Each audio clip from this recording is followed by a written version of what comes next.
and direct on Clutch Sports Talk Radio on Hits 92.3, the real definition of internet radio.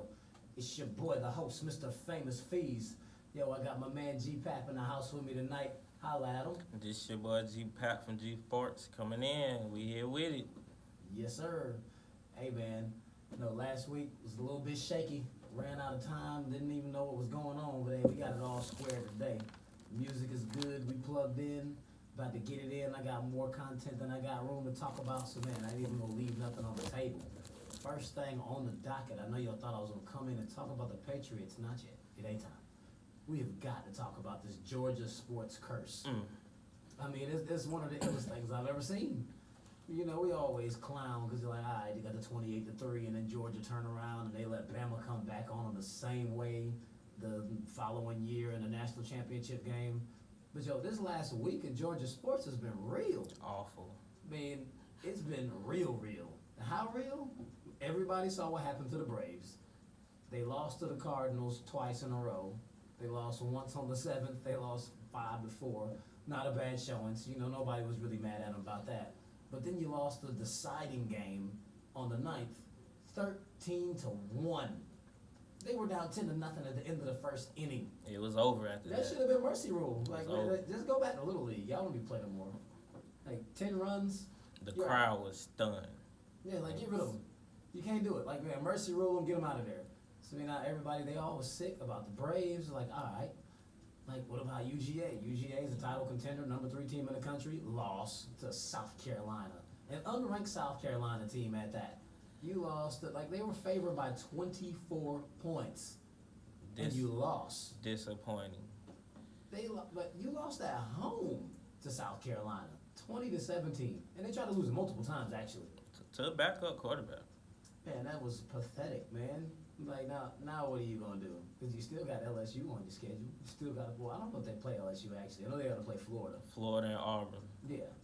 Neither one of them, I know Florida's actually legit. Auburn's not that good. They're way overrated. Man, then you turn around same day, Georgia Tech. They're 1-6. So, I mean, that wasn't even just that day thing. They lost to Duke 41-23, but, whew, man, like Georgia football just took some L's. L's all Falcons, weekend. 4th straight loss. They let Arizona beat them. Like, come on, man, not the car. You let Kyler Murray just run and beat you. They have one win the entire season. That was against Cincinnati. I give Atlanta way more credit than to be losing to teams like Arizona and Cincinnati because they actually have a roster that says they should be legit. Exactly. Maybe not a Super Bowl contender, but they should be a very respectable team. They should be able to score points. And they lose to the Cardinals and ain't doing nothing. Ain't no changes. Ain't nothing. We just got to keep playing. And it's, something got to be changed. I mean, you missed the extra point. It's sad. It's sad. It's hurtful. It's hurtful. They came all the way back and then missed the extra point. point. Like, man, then even the Hawks are participating. Just last night, they got beat 120-87 by the Miami Heat. Man, it is preseason, but it just adds insult to injury. Because they're 0-3 now in the preseason. They lost to the Heat, they got beat by the Magic, and they got blown out by the Pelicans in Zion's debut. Every game they play, they lose. You missing field goals, you can't score runs, you can't get them. Well, you're losing the unranked teams at home. I mean, it's sad. So this is what I do have as a public service announcement, and all of the Five Stripe fans will follow me on this. For all of you Yankee fans that for the past year have been discrediting the championship that Atlanta United won, they're like, oh well, nobody watches soccer, it doesn't count. Y'all don't come to the games, you don't acknowledge it. Just because every other team in the city is losing, don't start coming now. The Benz has been sold out 72,000+ multiple times, set every MLS record time and time over. They don't need you. The stadium's already full without you. Don't you bring that janky bad luck into that stadium. Facts. You right about that. Y'all don't even know how to follow the game. Then be in there messing up the chance. Like, wait, they said ATL. No. Y'all can stay on over there with that. Look, I'm gonna become a fan. I support good teams, and they bring a good product. They win. The fan base is crowd. It's exciting. The Falcons ain't doing it. The Braves let you down, and like you said, the Hawks 0-3. They need to get rid of that big hawk state, or what is it, a falcon, a hawk, whatever, the loser bird that's outside of Mercedes-Benz. The real dirty bird. Put a statue of Joseph Martinez out there. How about that? Put a big soccer ball right there. That is an MLS stadium. All we want is just a good team that go out there and give it their all. And the Falcons don't deserve to be the owners of that stadium. That They stadium don't. absolutely belongs to the Atlanta United. Atlanta United is the hottest sport team in the state of Georgia right now. Oh, yeah. And it's going to continue. And I'll give you another one for it. For all of you folks that are going to not take heed to my warning and you're still going to come to the games and try to act like you're rocking with the soccer now, just give you a little point of reference. Atlanta United is second in the East. So they didn't get a bye. They got to play New England again on Saturday. They'll beat the Revolution with no problem. Just beat them 3-1 last week. I mean, they handled them. But following, I'm going to let you know what we're looking like. Versus the teams in the East that they'll have to see. They beat New England, so they play them again. That's good. NYCFC, that's the first place team in the East. Mm-hmm. They beat us 4-1 last time they played us. Philly and New York, or Philly and the New York Red Bulls, because there's two New York teams. Philly, we lost to them 3-1 last time we played them.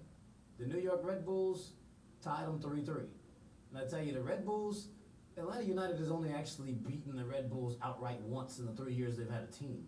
They've had a couple of draws against them. Only time they beat them was last year in the Eastern Conference Finals to go to the MLS Cup. So it's never an easy game when they play the Red Bulls. So what you're looking at is after the New England game, they're going to have to face two teams that they previously lost to and actually lost bad. Mm-hmm. Doesn't matter which ones they are, because you got a 3-1, a 4-1, and a 3-1, all of them L's. So, I mean, they'll come in there with all these high expectations and being like, oh, well, they always win.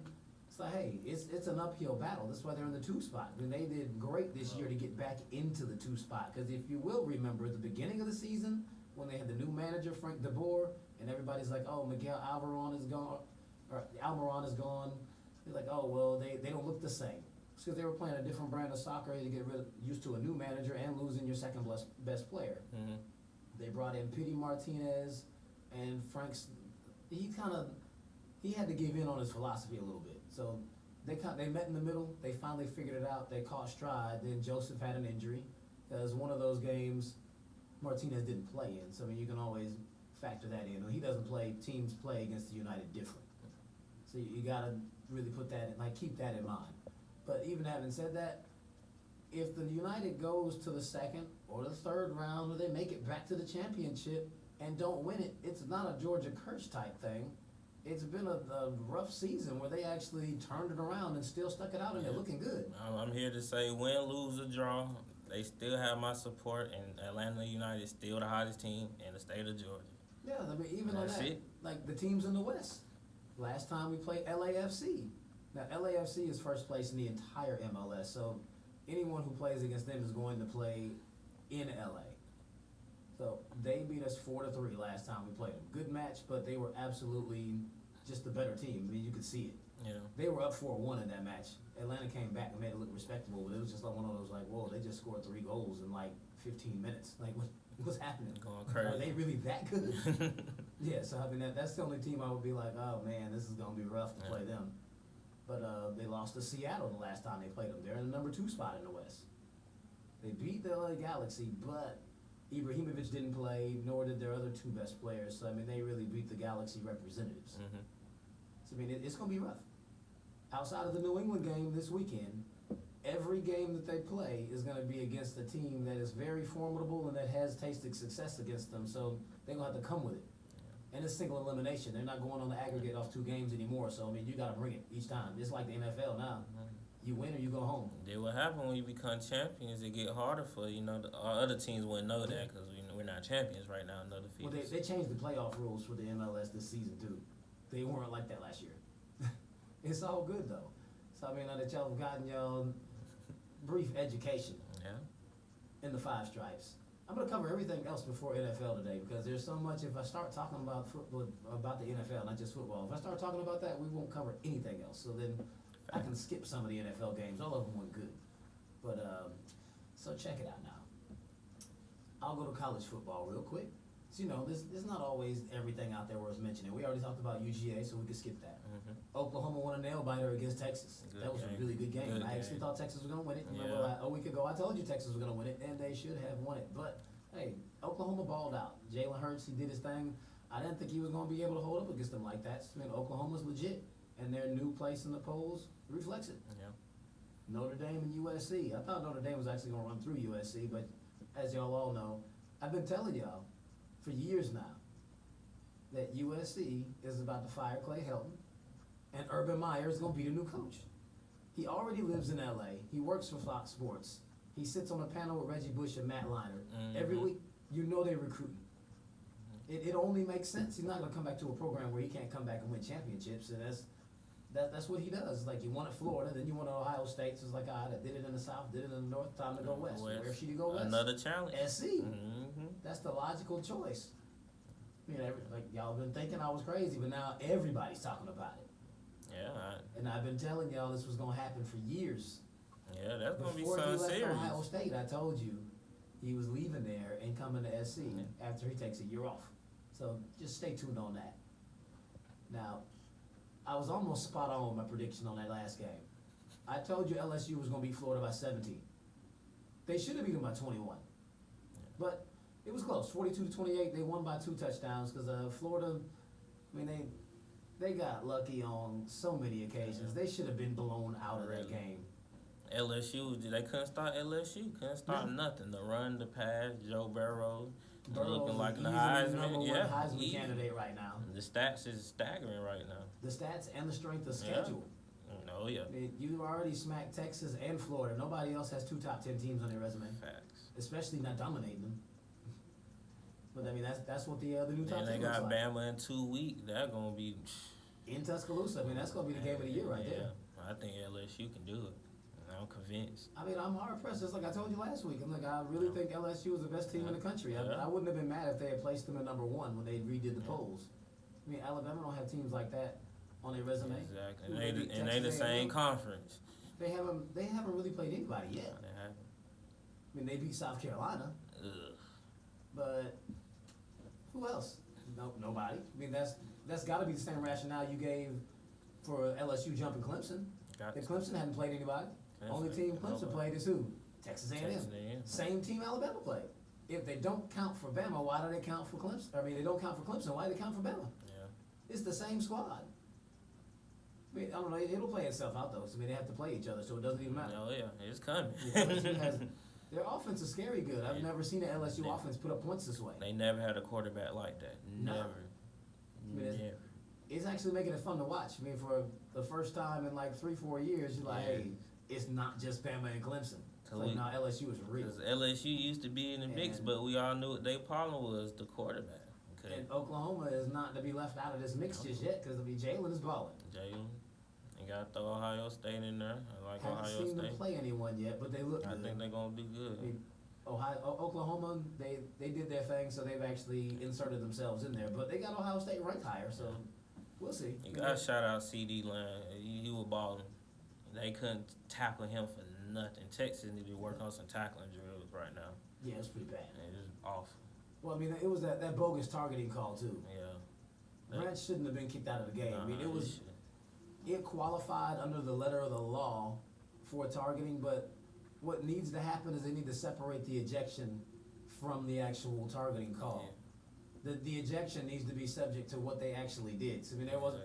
He went after him with a shoulder. He ended up hitting him that way, but he didn't come for him like that. Like this, it changes the game too much, especially in college. It does. When your best player comes out, momentum changing. As soon as he came out, all of a sudden they started scoring touchdowns right on his side. Players out there lost. Yeah. Like, man, when their emotional leader and their best athlete is off the field, it's like, oh, man. Now all of a sudden you can't make tackles, you start getting your head down. You need that in college football. Be pumping you up. Like, man, it doesn't work. No. But we got Florida at South Carolina. Not really a big game, but since South Carolina just beat Georgia, it's like, oh, they legit. Alabama blew them out. Then they beat Georgia. Now they got Florida. So if Alabama blows them out and Florida blows them out and they beat Georgia, that should be an indicator that Georgia probably is ranked too high. They dropped them down to 10, which, they probably should have dropped farther than that. Yeah, You drop down to 10th place after you lose to an unranked team. I mean, it's not like they were like, ooh, on the cusp of being ranked. South Carolina's not good. No. You got University of Kentucky versus Georgia. It's supposed to be a gimme game, but man, after the way Georgia played, I really don't know. Georgia ain't looking good right now, and it's coming from a fan. It's not looking good. It looked like the same Georgia. They better not lose 2 straight. The entire state's going on suicide watch. Yeah, Georgia is the team that they thought was going to make it happen. I thought that was the team. Ever since that title run, folks have been claiming this Georgia championship year after year, and it just ain't happening. It ain't happening. It looks farther and farther away. Man, that thing is getting super elusive. Mm-mm. So, man, we got a few more things to touch before I get to your beloved NFL. When I say yours, it's not mine. Ooh, I can't wait for But the NFL. we got to give Simone Biles some recognition. She became the winningest gymnast in Shout men's out. or women's history. All time. And her quote was awesome. Simone came out and said, if I say I'm the best gymnast there is, the reaction is, oh, she's cocky. Like, no, the facts are literally on the paper. She doing it. And it's important to teach the young girls that. Like, man, I'm behind it 100%. It's like, hey, you're the best. You're the best. There's nothing that says that you aren't. No argument, no debate. I mean, she's so far ahead of her class. I mean, she's sitting on that mountaintop next to Serena. It's like, hey, nobody's done what you've done. I own this sport. Mm-hmm. Facts. It's an individual sport. It's all yours. Nobody else has ever won at the clip that you win. So, man, my hat's off to Simone. Gotta support Simone. She's still going to win more. I mean, it's going to get even more ridiculous. Facts.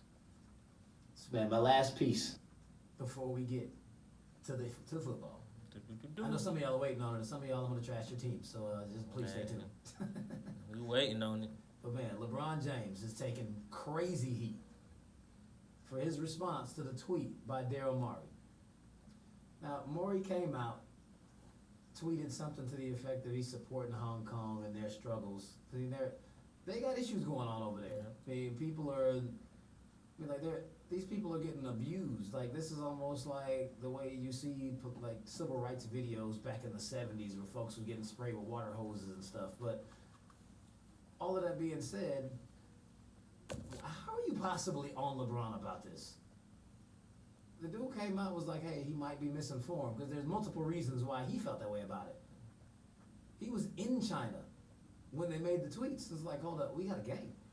There was 4 teams in China scheduled to play, and they're waiting to see if China was going to cancel the games, if there was going to be some kind of outcry, or people like, oh, okay, well, we're going to take it out on the Americans that are there. So, I mean, it could have been a safety issue. It could have been a monetary issue that they canceled games and nobody got their game checks, or they played the game and nobody showed up to protest it. I mean, there's so many different things that go. I mean, in addition to the fact that that's such a big market for the